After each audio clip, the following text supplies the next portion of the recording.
Sai, Shri Sai Sat Charitra, Chapter 2.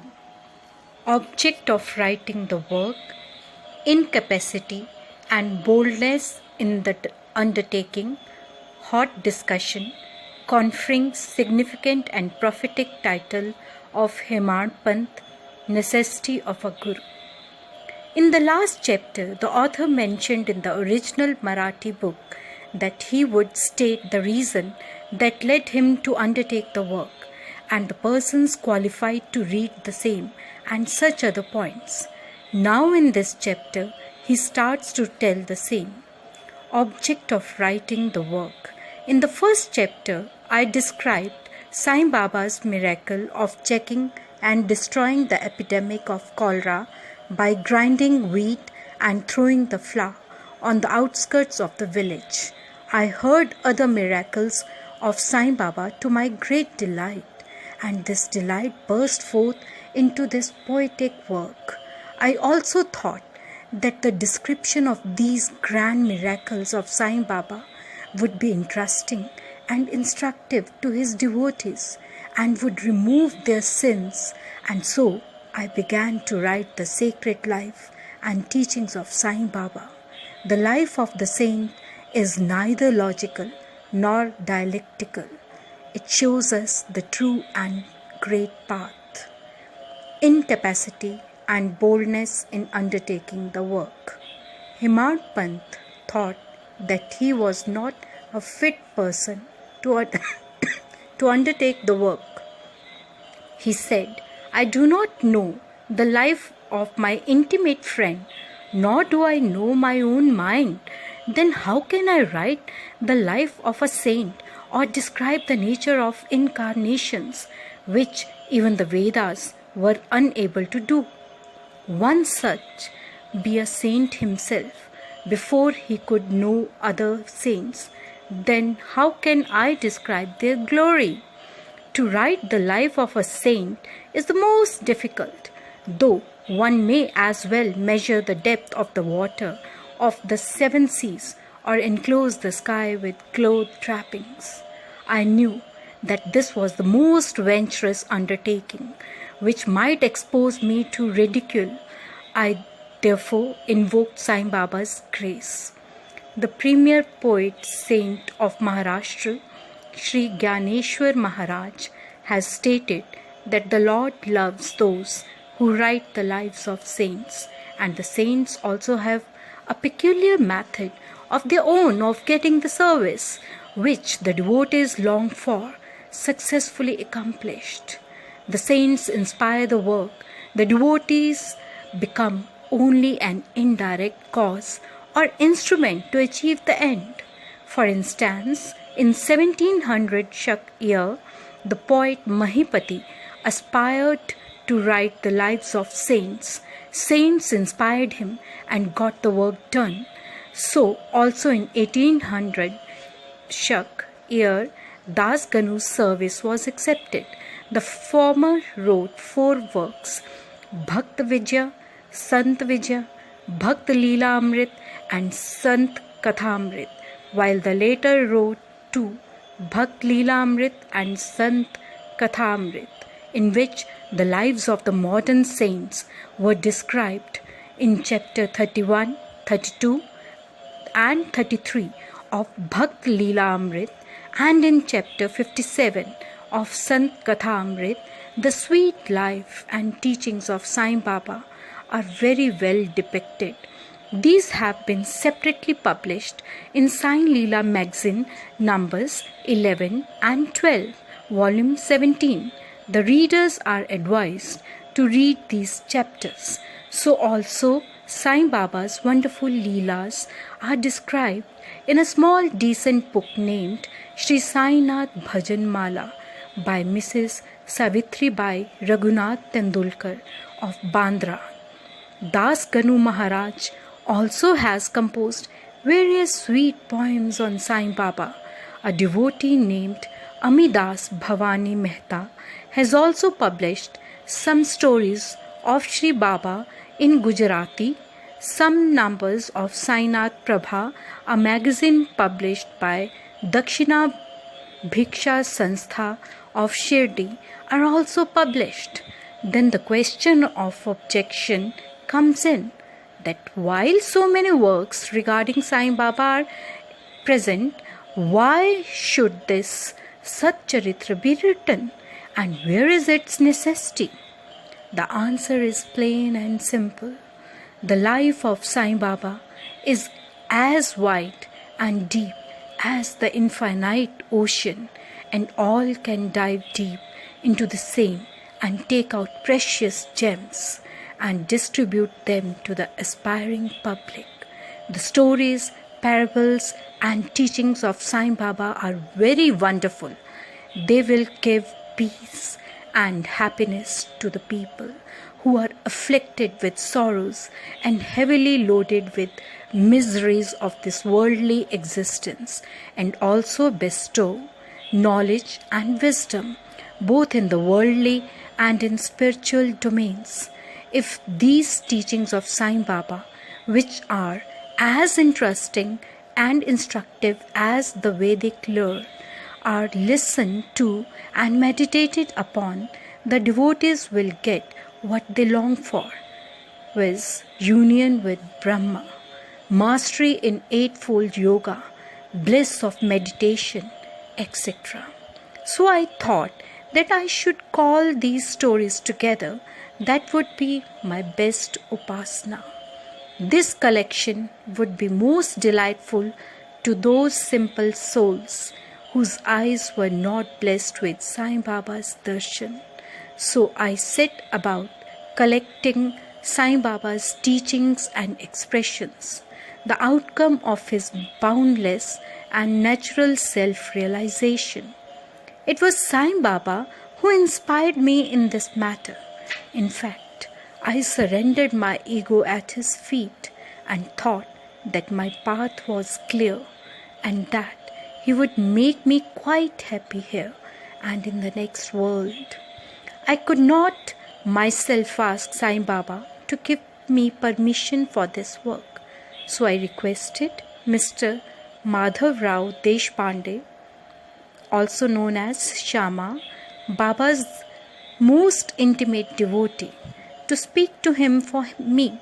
He pleaded for my cause and said to Sai Baba, "This Anna Sahib wishes to write your biography. Don't say that you are a poor begging fakir and there is no necessity to write it. But if you agree and help him, he will write, or rather your grace will accomplish the work. Without your consent and blessing, nothing can be done successfully." When Sai Baba heard this request, he was moved and blessed me by giving me his Udi and placing his boon bestowing hand on my head, said, "Let him make a collection of stories and experiences, keep notes and memos. I will help him. He is only an outward instrument. I should write myself my autobiography and satisfy the wishes of my devotees. He should get rid of his ego, place it at my feet. He who acts like this in life, him I help the most. What of my life stories? I serve him in his house in all possible ways. When his ego is completely annihilated and there is left no trace of it, I myself shall enter into him and shall myself write my own life. Hearing my stories and teachings will create faith in devotees' hearts, and they will easily get self-realization and bliss. Let there be no insistence on establishing one's own view, no attempt to refute others' opinions, no discussions of pros and cons of any subject. The word discussion put me in mind of my promise to explain the story of getting the title Hemant Pant, and now I begin to relate the same. I was on close friendly terms with Kaka Sahib Dikshit and Nana Sahib Chandorkar. They pressed me to go to Shirdi and have Baba's darshan, and I promised them to do so. But something in the interval turned up which prevented me from going to Shirdi. The son of a friend of mine at Lonavla fell ill. My friend tried all possible means, physical and spiritual, but the fever would not abate. At length he got his guru to sit by the bedside of his son, but this too was of no avail. Hearing this, I thought, what was the utility of guru if he could not save my friend's son? If the guru can't do anything for us, why should I go to Shirdi at all? Thinking in this way, I postponed my Shirdi trip, but the inevitable must happen, and it happened in my case as follows. Mr. Nana Sahib Chandorkar, who was a Prant officer, was going on tour to Bassein. From Thana, he came to Dadar and was waiting for a train bound for Bassein. In the meanwhile, a Bandra local turned up. He sat in it and came to Bandra and sent for me and took me to task for putting off my Shirdi trip. Nana's argument for my Shirdi trip was convincing and delightful, and so I decided to start for Shirdi the same night. I packed up my luggage and started for Shirdi. I planned to go to Dadar and there to catch the train for Manmad, and so I booked myself for Dadar and sat in the train. While the train was to start, a Mohammedan came hastily to my compartment and, seeing all my paraphernalia, asked me where I was bound to. I told him my plan. He then suggested that I should straight go to Boribandar and not get down at Dadar, for the Manmad mail did not get down at Dadar at all. If this little miracle or Leela had not happened, I would not have reached Shirdi next day as settled, and many doubts would have assailed me. But that was not to be. As fortune favoured me, I reached Shirdi the next day before 9 or 10 a.m. Mr. Bhau Sahib Dikshit was waiting for me there. This was in 1910 AD, when there was only one place, was Sathewada, for lodging pilgrim devotees. After alighting from the Tonga, I was anxious to have darshan when the great devotee Tatya Sahib Nulkar returned from the masjid and said that Sai Baba was at the corner of the Wada and that I should first get the preliminary darshan and then after bath see him at leisure. Hearing this, I ran and prostrated before Baba, and then my joy knew no bounds. I found more than what Nana Chandorkar had told me. All my senses were satisfied, and I forgot thirst and hunger. The moment I touched Sai Baba's feet, I began a new lease of life. I felt myself much obliged to those who spurred and helped me to get the darshan, and I considered them as my real relatives, and I cannot repay their debt. I only remember them and prostrate before them.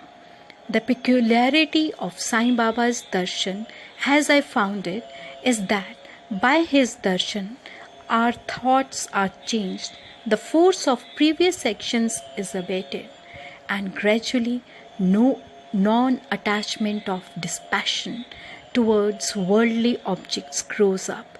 It is by the merit of actions in my past births that such darshan is got. And if only you see Sai Baba, really all the world becomes or assumes the form of Sai Baba. Hot discussion. On the first day of my arrival in Shirdi, there was a discussion between me and Bala Sahib Bhatt regarding the necessity of a guru. I contended, why should we lose our freedom and submit to others when we have to do our duty? Why a guru is necessary? One must try his best and save himself. What can the guru do to a man who does nothing but sleeps indolently? Thus I pleaded free will, while Mr. Bhatt took up the other side with destiny and said, "Whatever is bound to happen must happen. Even great men have failed. Man proposes one way, but God disposes the other way. Brush aside your cleverness, pride, or egoism won't help you." This discussion, with all its pros and cons, went on for an hour or so, and as usual, no decision was arrived at. We had to stop the discussion ultimately as we were exhausted. The net result of this was that I lost my peace of mind and found that unless there is strong body consciousness and egoism, there would be no discussion. In other words, it is egoism which breeds discussion. Then, when we went to the masjid with others, Baba asked Kaka Sahib Dikshit the following: what was going on in Sathe's Wada? What was the discussion about? And staring at me, Baba further added, "What did this Hemad Pant say?" Hearing these words, I was much surprised. The masjid was at considerable distance from Sathe Wada, where I was staying and where the discussion was going on. How could Baba know our discussion unless he be omniscient and inner ruler of us all?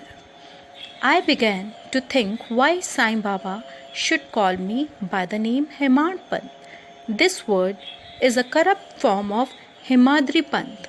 This Hemadri Pant was a well-known minister of Kings Mahadev and Ramdev of Devgiri of Yadav dynasty. He was very learned, good-natured, and the author of good works such as Chatur Varg, Chintamani, and Raj Prashasti. He invented and started new methods of accounts and was the originator of Modi script. But I was quite the opposite, an ignoramus and of dull, mediocre intellect.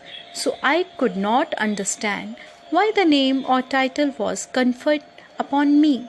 But thinking seriously upon it, I thought that the title was a dart to destroy my ego, so that I should always remain meek and humble. It was also a compliment paid to me for the cleverness in the discussion.